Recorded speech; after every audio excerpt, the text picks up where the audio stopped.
बिस्मिल्लाहिर्रहमानिर्रहीम। अस्सलाम वालेकुम। मैं हूं राना ज़ाहिद तुर्की वाला और मैं पिशावाला पंजाब पाकिस्तान से। आप सभी दोस्त जानते हैं रेहान फाउंडेशन में मैं काम कर रहा हूं सर रेहान अल्लाह वाला साहब के साथ। आज एक कोर्स करने का मुझे इत्तफाक हुआ, तो जो उस कोर्स में मैंने सीखा मुझे लगा कि आप दोस्तों के साथ शेयर करना चाहिए।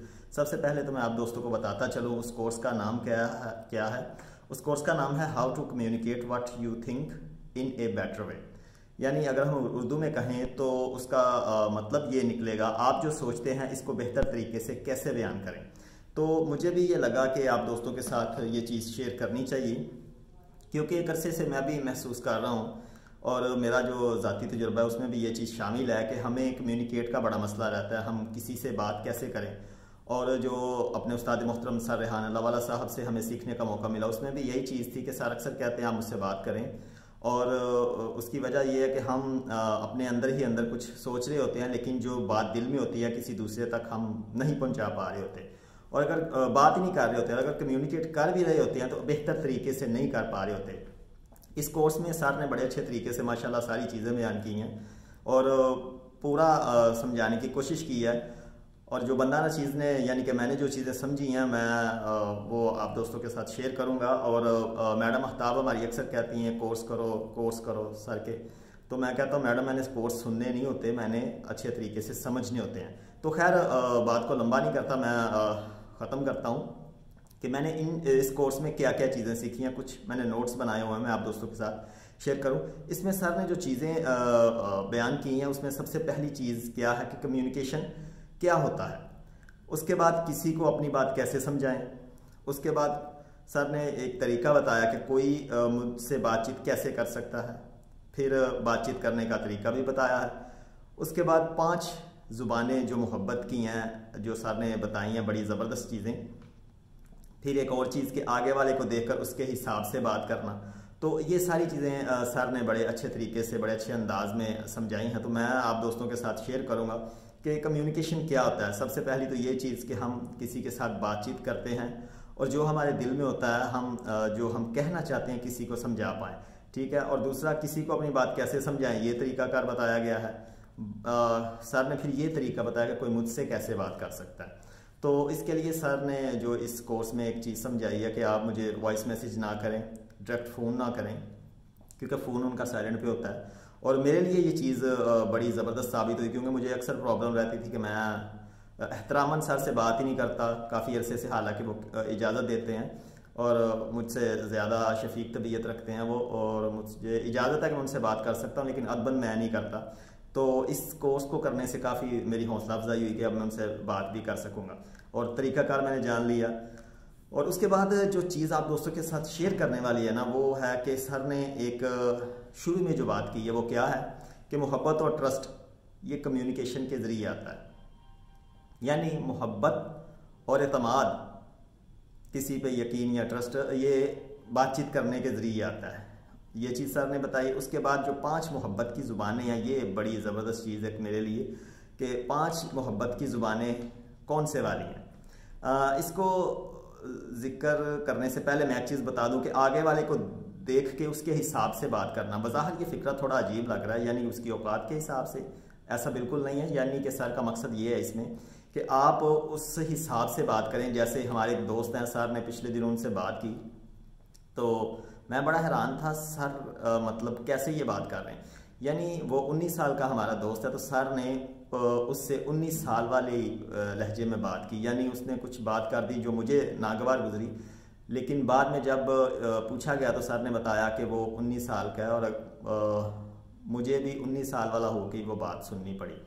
तो सर यानी इस तरह बात को मैनेज कर जाते हैं। यानी अगर वो सोचते कि मैं इस उम्र में हूँ, बच्चे ने इस उम्र का बच्चा, उसने मुझे ऐसे बात कर दी, अगर रिएक्ट करते तो मसला हो सकता था, यानी बुरी चीज़ है। तो अगले वाले के हिसाब से बात करने से मुराद ये है कि जैसी उसकी उम्र है आप उसके साथ वैसी बात करें, या जैसी वो सोच का हामिल है। इसमें जो मोहब्बत की 5 ज़ुबानें जो मुझे बड़ी अच्छी लगी, उनमें से सबसे पहले नंबर पर जो चीज़ सर ने बताई है वो चीज़ क्या है जनाब। पहले नंबर पे आती है किसी के साथ वक्त गुजारना। किसी के साथ जब आप वक्त गुजारते हैं तो आप को किसी के साथ जब आप वक्त गुजारते हैं तो ये भी एक मोहब्बत की ज़ुबान है, मोहब्बत की अलामत है, ठीक है। दूसरे नंबर पे है टच करना, किसी जैसे हाथ मिलाना और गले लगाना। ये चीज़ें जो हैं ये मोहब्बत की ज़ुबान कहलाती हैं। और एक और एक्सपेरिमेंट यानी कि एक रिपोर्ट है कि जो सर ने बताया कि 5 मिनट किसी को गले लगाने से क्या होता है, 1 मिनट गले लगाने से क्या होता है, ठीक है। तो काफ़ी सारी तब्दीलियाँ इंसान के अंदर रोनुमा हो रही होती हैं। टच करना और किसी के साथ वक्त गुजारना 2 होगी। तीसरी बड़ी अहम चीज़ की एक अहादीस भी मिलती है। नबी करीम सल्लल्लाहु अलैहि वसल्लम सरकार फरमाया कि तोहफ़ा देने से मोहब्बत बढ़ती है।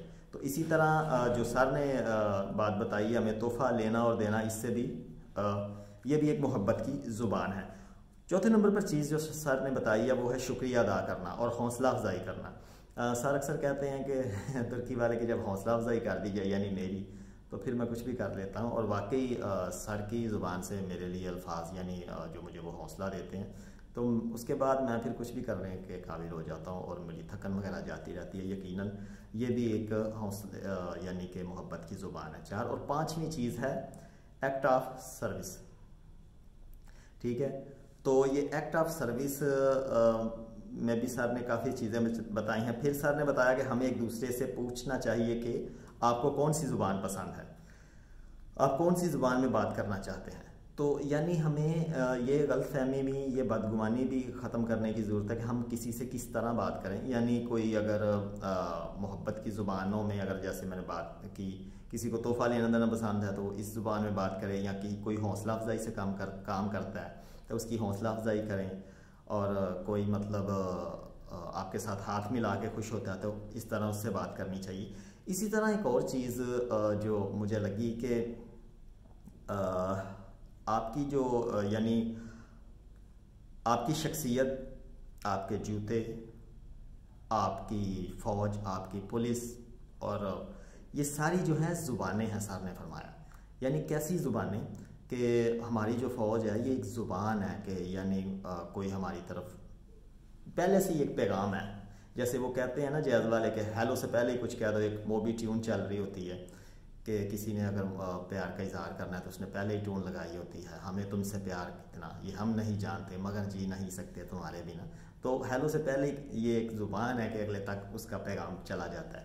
इसी तरह हमारी फ़ौज भी हमारी हेलो से पहले कोई पैगाम है कि कोई ये भी एक ज़ुबान है कि हमारे दुश्मन को पता है कि हम अल्हम्दुलिल्लाह हमारी जो फ़ौज है बेहतरीन फ़ौज है, और उसको ये पैगाम है हमारी तरफ से कि हमारी तरफ देखना भी नहीं। दूसरा, आपने जो जूते पहने होते हैं, जो लिबास आपने पहना होता है, ये भी एक ज़ुबान है। इसी तरह पुलिस की भी एक ज़ुबान है कि भाई हमें पता है कि हमारी पुलिस है वो हम कुछ गलत नहीं करेंगे। इसी तरह राना ज़ाहिद तुर्की वाले की मूछें भी एक ज़ुबान है। ये मैंने वैसे अपनी तरफ से ऐड किया, और ये मैंने इसीलिए किया कि अगले बंदे को पता हो कि मैं कैसी शख्सियत का हामिल हूँ। वैसे मैं काफ़ी खुश मिजाज हूँ, लेकिन ये मुझे लगा कि होनी चाहिए और पता लगना चाहिए दूर से कि राजपूत नौजवान है जनाब। तो ये सारी ज़ुबानें होती हैं जो मोहब्बत की ज़ुबानें कहलाती हैं। ये जो 5 चीज़ें सर ने काउंट करवाई हैं ना, हमें गिनवाई हैं मोहब्बत की ज़ुबानें, ये वो सारी 5 चीज़ें थी जो मैंने आप दोस्तों के साथ शेयर की। उसके बाद ये जो चीज़ थी एंड वाली, ये थोड़ी सी मैंने अपनी तरफ से भी ऐड की। तो यकीनन आप दोस्तों को मज़ा आया होगा सुन के, और मैंने इस कोर्स से काफ़ी कुछ सीखा। आपसे भी यही मैं दरख्वास्त करूँगा कि जाएं इस कोर्स को सीखें, जिसका नाम है आप जो सोचते हैं इसको बेहतर तरीके से कैसे बयान करें, और अगर इंग्लिश में बात करें how to communicate what you think in a better way. तो ये उस कोर्स का नाम है। आप दोस्तों का बहुत शुक्रिया, दुआ में याद रखिएगा। मैं हूं राना ज़ाहिद तुर्की वाला। पाकिस्तान जिंदाबाद।